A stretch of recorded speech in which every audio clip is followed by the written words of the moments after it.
welcome to We Wine Whenever. I'm Wendy. I'm Kelly.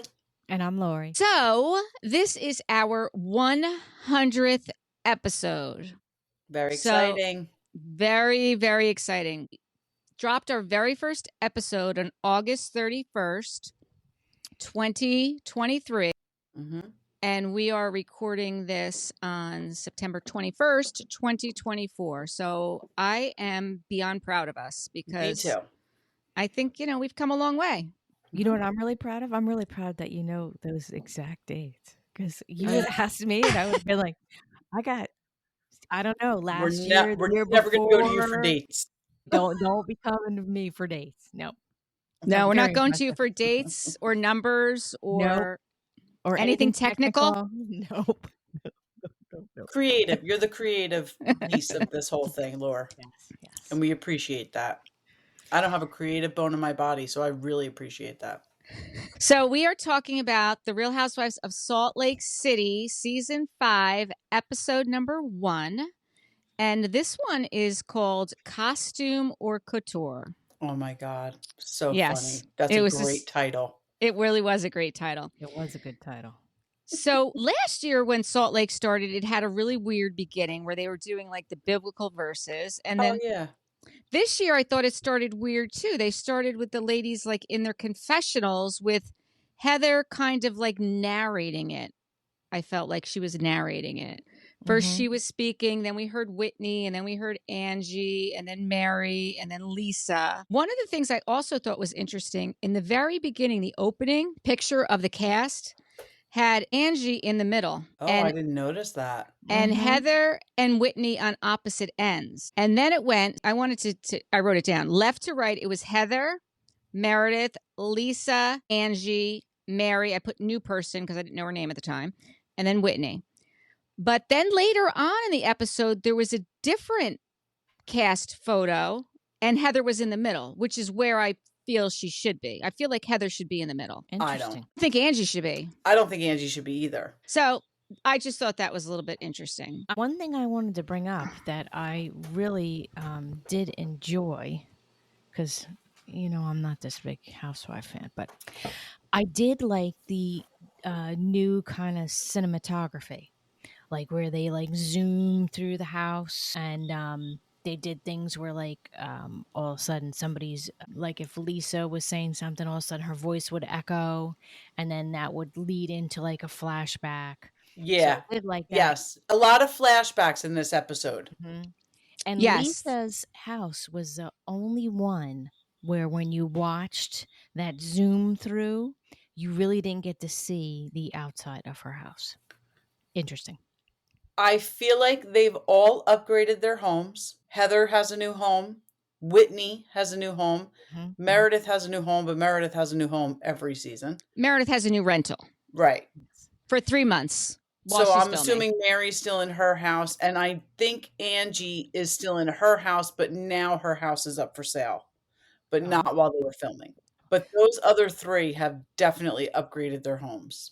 So let me ask. I want to ask you. Which house is your favorite? Like if you had to pick one. I liked Meredith's because of the big windows. Yeah, hers was. But Angie's has that too, but not like Meredith's. Me too. I love those big giant windows. I like the big windows as well. Yeah, definitely like the big windows too. But listen, Angie owns her house and Meredith rents an Airbnb every seasons. Let me bring this up. Okay. I listened to that guy. What's his name? Up and Adam. Did you guys ever see this stuff? Okay. Yeah. So he says that he knows of Meredith's family from Palm Beach because that's where his parents are from. And he says that he's met her a couple times and he says she's got plenty of dough that when she's not in that house, she like travels to Europe for a couple months. And I've thought about it and I was like, you know what? If that's her gig and she's got the dough, it's actually pretty smart to just rent it because I wouldn't want people to know where I actually lived. I think that's kind of crazy town that these girls, that this is the house they live in and then they put that on TV. I think it's pretty smart of her to just rent a house for the show. No one, if you own the house, then when you're not filming, people are driving by and trying, how you guys do reconnaissance. We know. Yeah, we know. So well, I don't know. I think it's so when smart. she first came on the show, her husband Seth worked in a different state, and he was basically saying to her, like, we have to move there. So, but then we learned that they really primarily lived in that other state, and she basically rents in Salt Lake City when they're filming the show. And other than when they're filming, she's not there, right, which is fine. Yeah, she has a store there. She's clearly has some roots there, but that's, they made it as if he was like, we have to go live in this other state because of my job. But it was like, meanwhile, you were living there. You just came here to film the show. Right. But if Bravo. Yeah, for sure. Sure. It doesn't matter. No, it doesn't matter. I agree.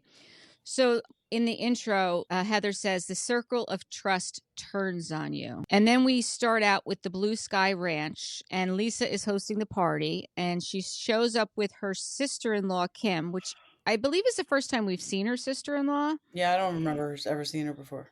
And the party's around Valentine's Day, so she's calling it a Bezos party. To give little kisses. It's not spelled the same way. So she said it's to give little kisses to my girlfriends to remind them that I love them, some more than others. Because I looked up Bezos and I was like, what is it? It was just, she just made it up. I think it's a made up word for her. Whatever. God, I mean, you go ahead, Lisa. You do you. I mean, make up words for your party, whatever. Yeah. Oh, right. And then we see, which starts with the flashbacks, 2 weeks prior to the party, Lisa and Angie and Heather are together, and Lisa invites them and tells them to bring friends, and that she's going to be inviting some of the neighbors, and that she invited Whitney, but she was still upset with her about what was said on the podcast, the Nile File podcast, where she said Lisa is a villain. These women crack me up. Yeah. They get so jacked up over the stupidest things that people say on podcasts. Like last year, it was Meredith getting all pissed off at Whitney for the bathtub thing. It's like, right. Come on. Oh, well, I know. Like if you had real problems. Yeah. The bathtub saga continues. Exactly. So stupid. I was going to do a bath line, and now you have bath bombs. Meredith, if you ever had a real problem, how would you deal? How would you deal? Yep. And then we see Mary and Angie show up together, and now all of a sudden they're friends. And honestly, BFFs. I'm actually here for it. I'm here for it. For sure. Because I thought last year Mary was annoying and did not participate. And she still has her same condescending ways about her, but I don't know why I'm more tolerable of her so far this year. Me too. But I just was here for it. And she got a bad rap last year, like with the whole Meredith thing coming after her marriage. And she did 100% come for her marriage. 100. So I like that Angie has an ally. Yes, I do too. And they... Go ahead. I know. High fashion, blah, blah, blah. I am sorry right now. That coat, I don't. You can't jump to that. If the red fur cape. No, I'm talking about Mary's coat. Ugly as fuck. I don't care how much cost. I'm sure it was very expensive. I don't care. I'm sure it was too. But Angie goes on to tell us that how her and Mary are now friends, that they show up with matching purses, that she invited her to Kathy Hilton's Christmas party. Mary invited Angie, correct? Yes, I can't stand that Kathy Hilton is relevant in another fucking show, by the way. I don't know how Mary got the invite to Kathy Hilton's. That's what I want to know. Come on now. How did Mary get the invite? Because Mary is like a standout in all of these shows. She gives zero fucks about anything. Well, and that has is true. More money than most. That's right up Kathy Hilton's alley. And I wanted to put out there, so in order to crack Mary, you need to help her out with lipstick on her teeth.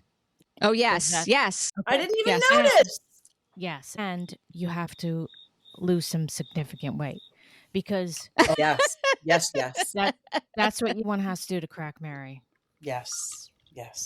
And speaking of Mary and money, I just saw a social media post. She is suing 2 former church employees, her and her husband, for they said that these 2 employees from the tithing stole $6.2 million. Oh, wow. But let me say this. What are you doing as a church? If they stole 6.2, how much is it that you're making? And that's what I'm saying. Mary's got more money than any of them. It was crazy town when I saw that. I agree. That is crazy town. So then we see that Heather comes in with her friend Britani. I like and her. I did too. She goes up to Heather goes up to Mary, and Mary's like, "You look pretty and thin. You look pretty and thin." Now on that podcast, the Up and Adam, he had some other girl on, and he was like, when Mary said that, it was like a very like Devil Wears Prada moment. It was like Glenn Close. It's like she just looked at her and said, "You're thin. I like you." Yes, exactly. Exactly. Okay, and then we see Bronwyn come in, and she's Lisa's friend, and she shows up with the big red fur heart coat. You know the cartoon character she looked like, right? Gossamer. Yes. From Bugs Bunny. Because as soon as I saw that coat, I was like, oh my God, that's the guy from Bugs Bunny. So I had to look it up and find out his name. I didn't know his name, but that's exactly who I'm talking about. Yes. That's exactly what I thought of. First thing I thought of. I don't care if Rihanna has the jacket. It's awful. Awful. I agree it's awful. But I will say this. I am here for her because I think that she is quirky. Yes. Unapologetic, and I'm here for this fashion. I mean, walking down the street in 36-degree weather with the leopard print, leopard print boots, and I was calling it a bathing suit. It wasn't bathing suit material, but it was a high-waisted bathing suit bottom and bra. Mm-hmm. It was hot pants. It was a they were shorter than hot pants. They were panties. Puffer hot pants. What are you doing? What are you doing? Even a 20-year-old. Stop. She reminds me of the Dubai woman. Why can't I think of her name? I don't watch it. Uba's cousin. Chanel Ayan. She reminds me of Chanel Ayan. Like totally inappropriate. But this is who she is. I don't think she's doing this for the show. I don't dislike her. I don't understand the way she dresses. But I'm here. I shop at Express, so. Are they still in business? Express? Yeah. Oh God, yeah. Only online though, right? No, they're in the malls. They are? Oh, I haven't been to the mall in a while, I guess. Yeah, absolutely. Freehold and Ocean County. All right, so I'm here for Bronwyn. I thought that the heart coat was crazy. And Lisa says that she met her at Nordstrom's at least 7 years ago, and she was dressed in sweatpants. And she said she made a comment to her about she liked what she was looking at, and she kind of was like looking down on her because Lisa was dressed in sweatpants. Sweatpants, yeah. Which. Again, I mean, I think that Lisa would have done the same thing if it was reversed, as I think Mary would have done the same thing. Like probably now Lisa would have, but back then she probably didn't because she was dressed like that. Mary, for sure. Right, yeah. Exactly. But also she just got back from couture in Paris. So this woman's got some serious bank to be dressing in these couture clothing, to be traveling the world. And her brand, she tells us her brand is Funny Chaos. All right. I get it. Did she too. say what her husband does for a living? I know he's significantly older than her. She has 6 dogs. 26 years. Yep. Wow. Yeah, six dogs, a 16-year-old daughter named Gwen, and a 65-year-old husband named Todd. And she is 38. So there's that. Age gap's affecting you now. Well, you know what? I think it's pretty common though in the Mormon. That's a big age gap. It's a big one. It's a big one. It's a big one, but she doesn't seem to have a problem. To 65. Yeah. When you get older. Yeah. Oh yeah. Well, I mean, when he's 70. When he's 70. Well, and she's in her 40s. How about when he's 80? Then it's really bad. Right. Mm-hmm. Really bad.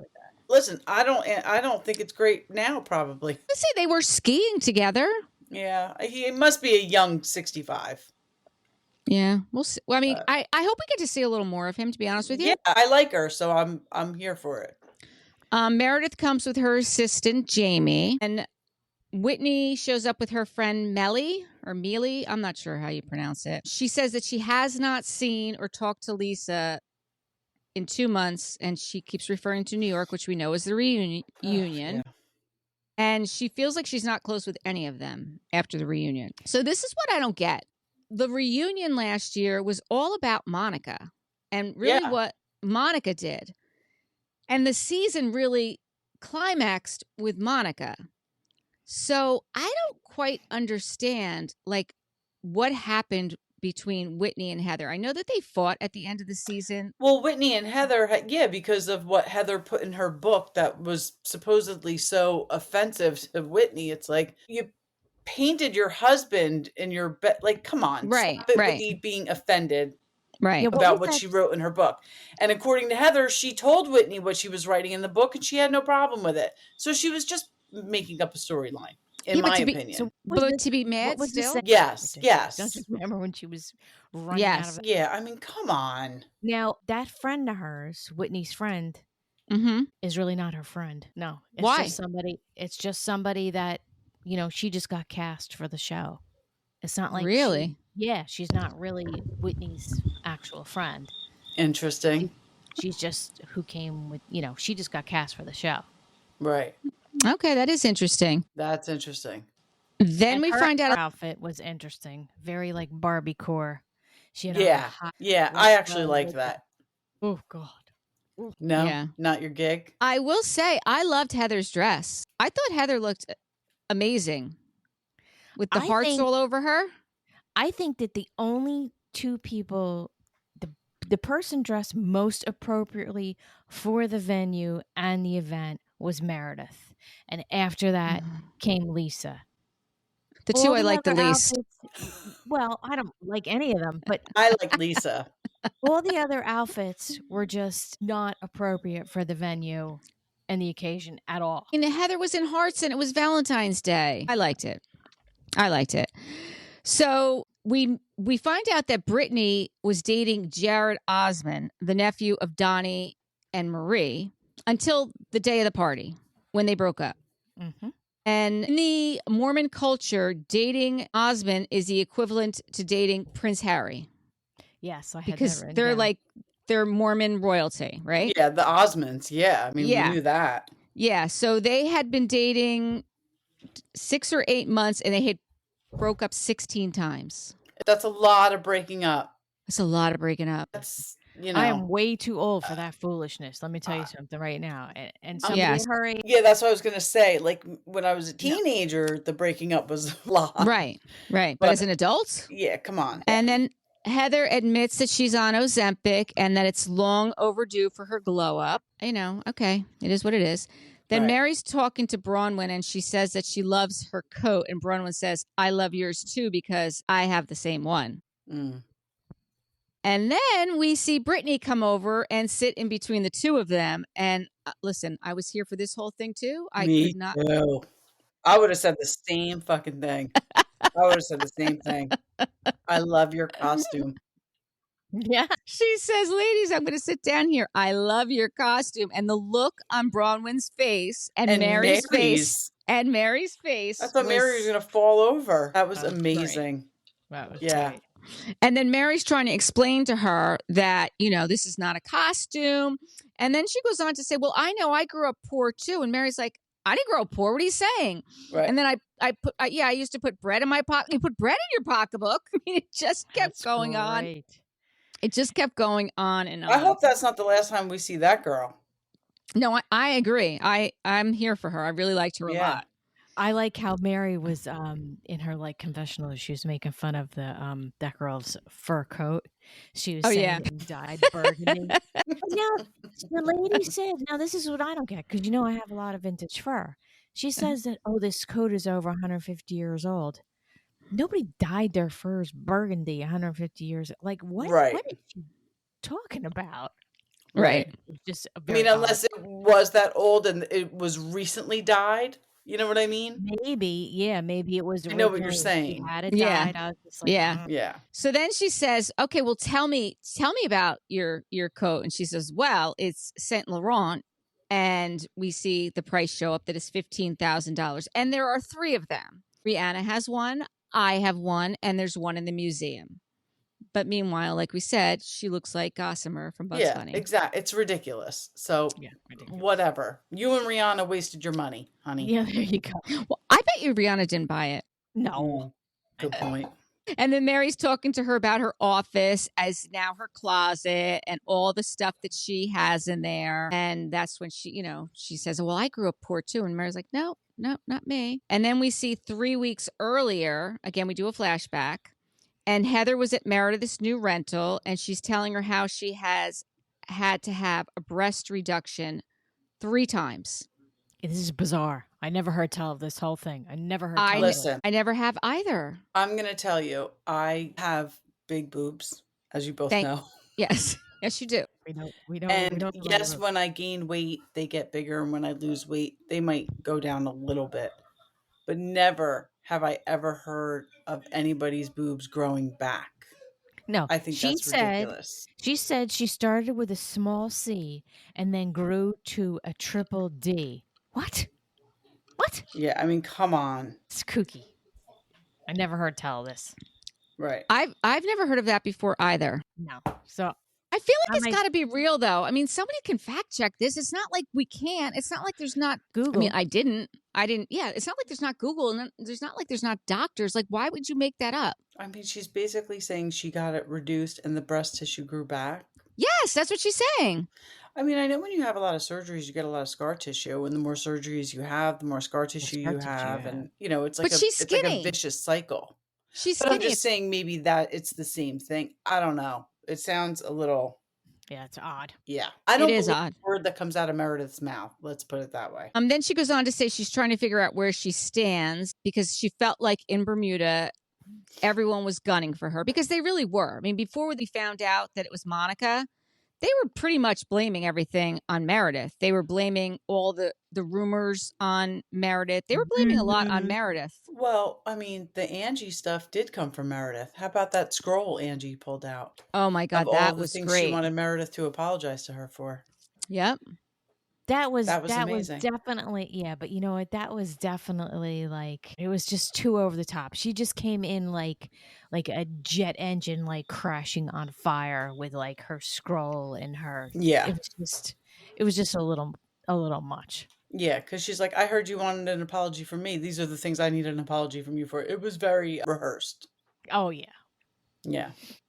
It was rehearsed, but you know what? I don't like Meredith, so I liked it. Oh, yeah. No, I was fine. I was totally fine with it. Whatever makes you happy, Wendy. Yeah. We're good. Then Lisa says that Jack is doing well. He's in Colombia and he's loving it. He's going to all these coffee shops and he DMs her and he's going to Louis Vuitton. And then Bronwyn says she grew up Mormon and she doesn't know the mission trip that Jack is on because that's no kind of mission trip she knows about. And I kind of agree with her. I mean, I didn't grow up Mormon, but what kind of mission trip is this? It's a bougie one. Yeah, it's a bougie Lisa one. Lisa's kid. That's what it is. Bougie Lisa's kid. Yeah. Yeah. But for real, like, yeah. I don't know either. And then Meredith goes up to Whitney at the party and she says, what's up with the bath bombs? And of course, Whitney says, what? And she makes her say it again. Oh, you mean my bath bombs? She said, listen, I've had them. I had them when you had my line in your store.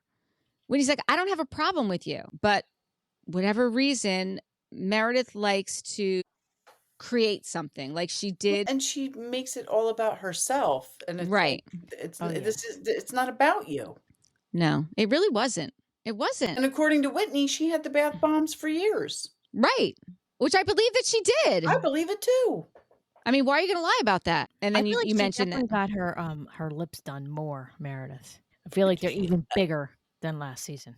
Meredith's face looked different. I agree with you.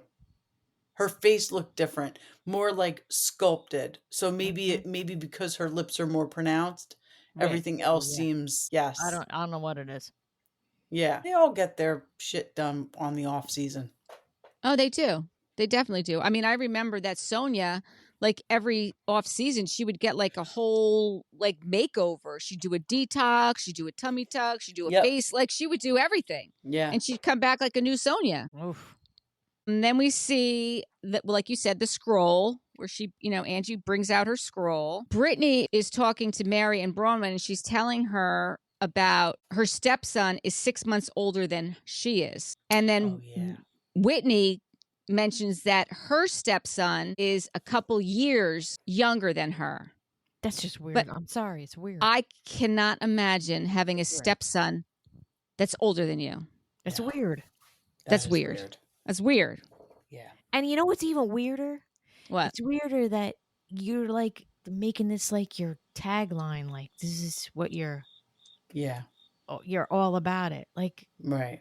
Okay, just like, I don't know. Just to me, it's just weird. Yeah. No, I agree. That's a little much. I 100% agree. I mean, I like that they own. I like that they own what their situation is, but like that doesn't really define you, right? Like, why does that have to be like what we keep hearing? Saying. Yeah, why is that like right? Own your stuff and then move on. Don't let that define you. Mm-hmm. And then Whitney asked Lisa what your problem is with me and a podcast. And Whitney says, what did I say that affected you? And Whitney says, the podcast was 2 hours long. Like, what specifically did I say that bothered you? She's like, I said you were a villain, and I stand by that. And that's when Lisa went off. And not only did Lisa go off, everyone in the room went off. Yeah, I mean, that was a snowball effect for everybody to just lose their shit. It was exhausting. Yeah, you didn't know where to look first. I'm exhausted now. Yeah, you didn't know where to look. You didn't know who to listen to. They're all yelling and screaming over each other, at each other. Horrible. Angie was really the only one who had Whitney's back. Mm-hmm.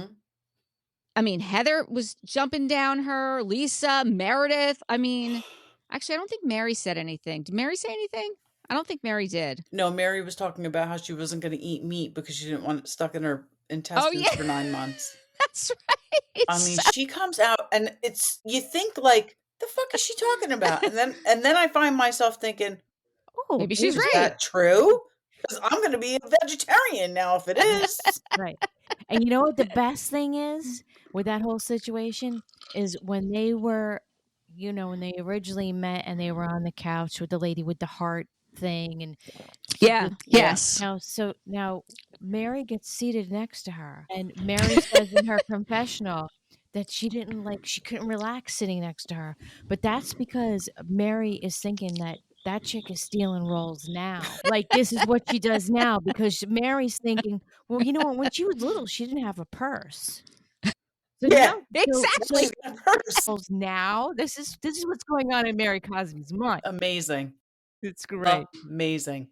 That's so true. She did say that. Like, how could she say when she was little? She didn't have a purse when she was little. Yeah. Yeah. So she said she couldn't relax sitting next to her and she said that during her confessional. But that's why. So good. So good. Mary, you know what? I agree with you. I'm glad they brought Mary back.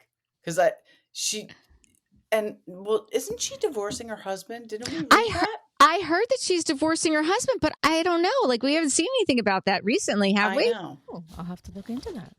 Yeah. Yeah. So maybe like last season, I mean, the guy was living in Vegas, wasn't he? Yeah. Her husband. So, maybe she just had shit going on last year and she probably just didn't want to be there.